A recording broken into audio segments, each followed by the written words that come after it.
So this is something I had jotted some notes down earlier.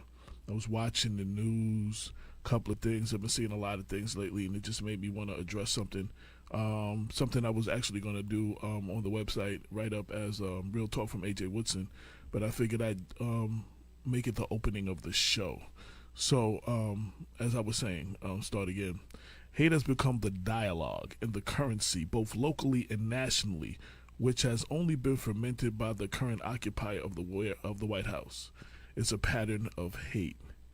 We just had 5 people who were attacked at a Hanukkah celebration at a rabbi's house in Monsey, New York.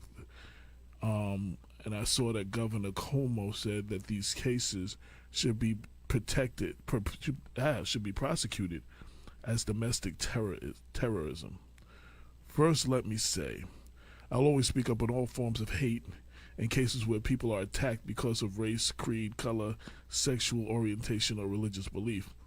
But just like I would speak up against any systematic racism against black people, we have to be consistent in our outrage in all situations like this.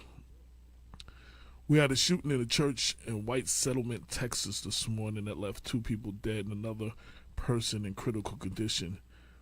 I came across a FBI a report released by the FBI in early November that hate crimes have dipped slightly in 2018, while violence against individuals rose to a 16-year high, according to the numbers showing a rising level of violence and increased number of crimes against persons, such as intimidation, assaults, and homicides.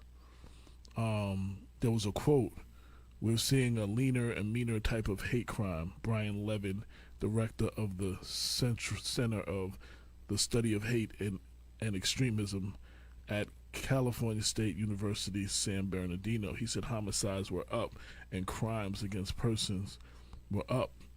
In 2019, the pattern of hate continues as Trump attacks every group of people and empowers a white supremacist attitude that co-signs and encourages hate and divisiveness in America. Governor Cuomo said the attack at the rabbi's house should be prosecuted as domestic terrorism. I would like to see him and other elected officials nationally and locally be as outspoken and prosecute other hate-motivated crimes against African Americans, Latinos, the LGBTQ community, Native Americans, and others, including the killing of unarmed black men at the hands of armed and trained law enforcement who claims they fear for their life, as domestic terrorism, not just this situation, which is anti-Semitic. We must call out and address this pattern of hate in this country as well as in our local communities. We see it seeping into local elections in Mount Vernon, where black Democrats attack and make permanent enemies of other black Democrats who they have to live with after the election. Hate is hate, and is growing increasingly dangerous as a whole. We have to stop saying, "Oh, that's just the other group of people and that doesn't affect me or has nothing to do with me," and remember the words of Dr. Martin Luther King: "Injustice anywhere is an injustice everywhere. The best way to combat hate is with love and mutual respect for one another." Remaining quiet during these acts of domestic terrorism and acts of hate-filled violence makes you come off as complicit. So I'm calling for more love and mutual respect in 2020, nationally and locally.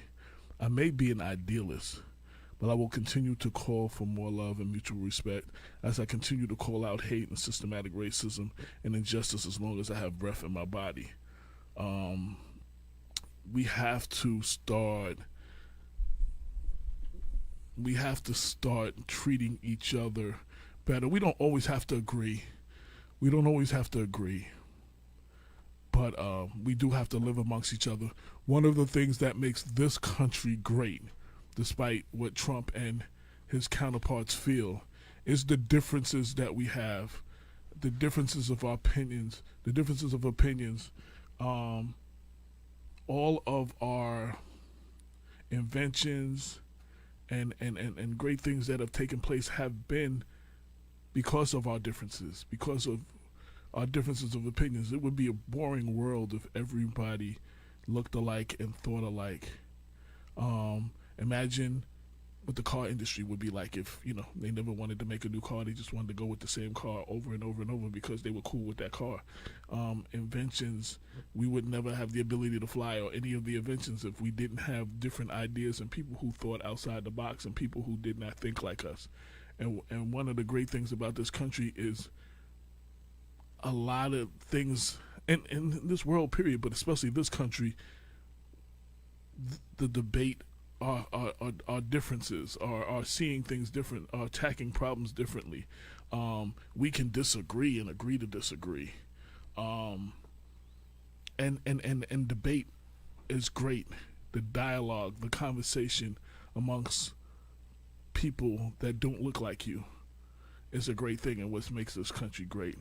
So I just wanted to call out because of the situation that happened at the rabbi's house and the situation with the shooting in White Settlement, Texas. That's actually what the town is called, where the two people were killed and one person was left dead earlier today, and other anti-Semitic acts that took place over the last week or so in New York.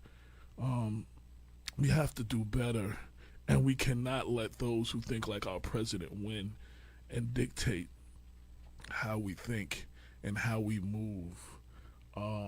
That's just my 2 cents on that whole thing, as we are definitely in the middle of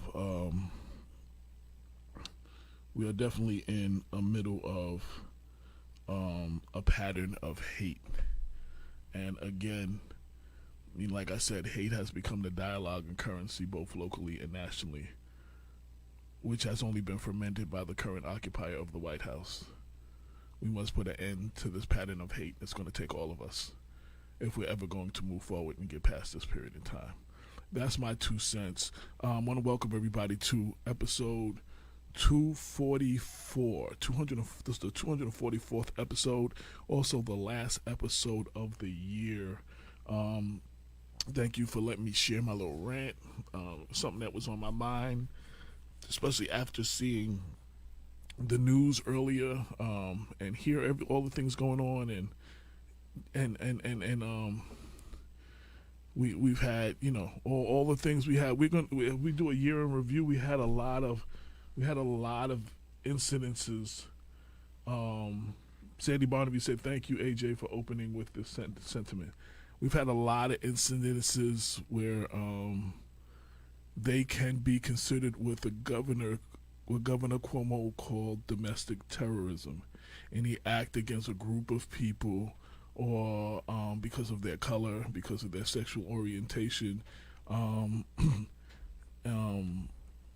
is an act of domestic terrorism. And I would like to see not only Governor Cuomo again, but all elected officials call out incidences, not just this incident of I can't even say the word. Say the word. Yeah, anti-Semitism. I'm sorry. I got tongue-tied there. I said it 3 times. But I would like to see we address more issues and come out against issues against African Americans, Latinos, the LGBTQ community, Native Americans, and any group of people.